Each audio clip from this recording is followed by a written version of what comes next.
In today's video, I'm going to teach you how to reset the Notion desktop app. If your Notion app is acting slow, not loading properly, or just behaving strangely, resetting the app can often fix those local issues quickly.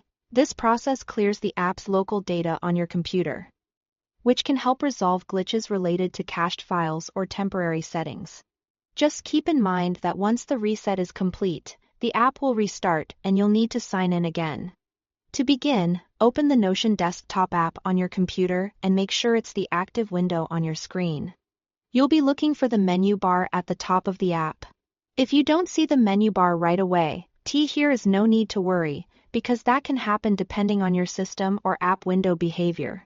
If you are using Windows and the menu bar is hidden, press the Alt key on your keyboard. That should make the menu appear.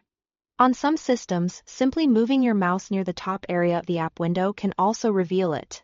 Take a moment here to make sure the top menu is visible before moving on, since the reset option is located there. Once you can see the menu bar, click Help. From the drop-down, choose Troubleshooting. Then, in the next menu, select Reset and Erase all local data. This is the option that tells Notion to remove the local app data stored on your device and reload the app cleanly. If you've been troubleshooting performance or sync-related issues, this is often the key step. After you click that option, wait a few seconds. The app should close on its own and then reopen automatically. This is normal, so don't interrupt the process or try to relaunch it manually, unless nothing happens after a short wait.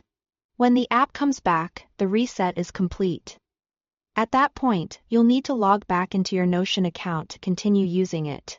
Since the local data has been erased, this sign-in step is expected. And that's all it takes to reset the Notion desktop app.